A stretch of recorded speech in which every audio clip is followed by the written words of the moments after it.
अस्सलामुअलैकुम। आज इस मुख्तसर वीडियो में हम बिजली के बुनियादी तस्वुरात जैसे करंट, वोल्टेज और एसी मुकाबला डीसी को नहायत सादा और आसान अंदाज में समझेंगे।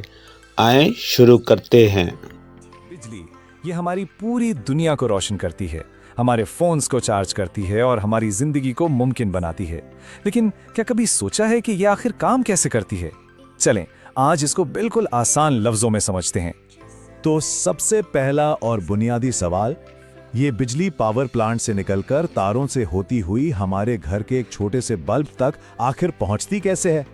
इस सफर को समझने के लिए हमें सबसे पहले बिजली की बिल्कुल बुनियाद को देखना होगा, और वो है करंट। जरा सोचें, एक तार एक हाईवे की तरह है और इस पर छोटी छोटी गाड़ियां हैं जिन्हें हम कहते हैं इलेक्ट्रॉन्स। जब ये सारी गाड़ियां एक लाइन में एक ही सिमत में चलना शुरू हो जाएं, बस इसी फ्लो को, इसी ट्रैफिक को हम कहते हैं इलेक्ट्रिकल करंट। लेकिन करंट के बहने के लिए एक शर्त है, रास्ता पूरा होना चाहिए, कहीं से टूटा हुआ ना हो, बिल्कुल एक रेस ट्रैक की तरह। जैसे ही आप स्विच ऑफ करते हैं, मतलब ट्रैक टूट गया और करंट का बहना फौरन रुक जाता है। तो करंट को धक्का कौन देता है और इसके रास्ते में रुकावट क्या चीज पैदा करती है? चलें इन दो अहम कुव्वतों को देखते हैं। वोल्टेज को आप समझ लें कि ये वो पुश या प्रेशर है जो इलेक्ट्रॉन्स को तार में आगे धकेलता है। जितना ज्यादा वोल्टेज होगा उतना ही जोर से धक्का लगेगा। और दूसरी तरफ है रेजिस्टेंस यानी मुजाहमत। ये आप समझ लें किस्म की फ्रिक्शन है, एक रुकावट जो करंट के फ्लो को धीमा करती है। अच्छा, कभी सोचा है तारें गर्म क्यों हो जाती हैं? हाँ, वो इसी रेजिस्टेंस की वजह से होता है।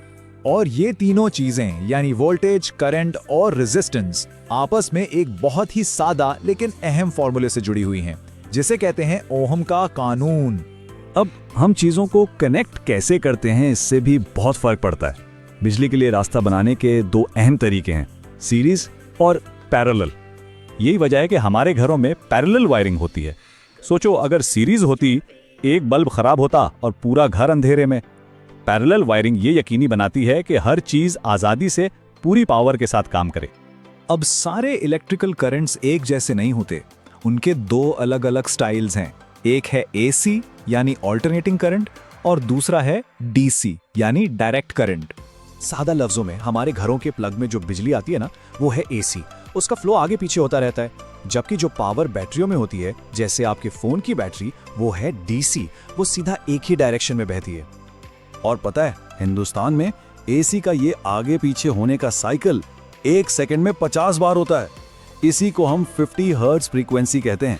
ये इतनी तेजी से होता है कि हमें पता भी नहीं चलता। अरे, बिजली की ताकत का जिक्र तो हमारे फिल्मी गानों में भी है।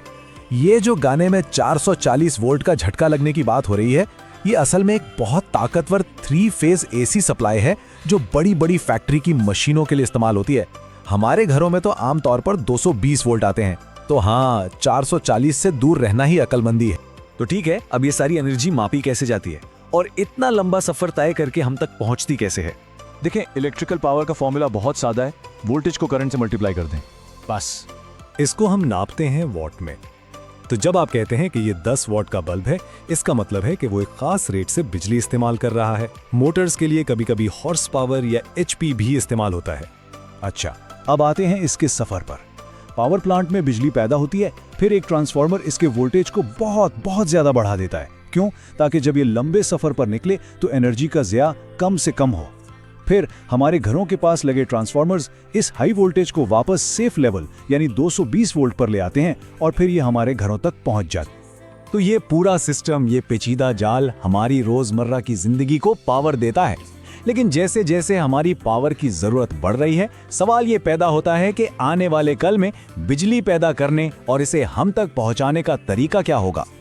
ये एक बहुत अहम सवाल है जिस पर हम सबको सोचना चाहिए। उम्मीद है आपको ये वीडियो पसंद आई होगी। अगर फ़ायदेमंद लगी हो तो लाइक, शेयर और चैनल को सब्सक्राइब ज़रूर करें। शुक्रिया।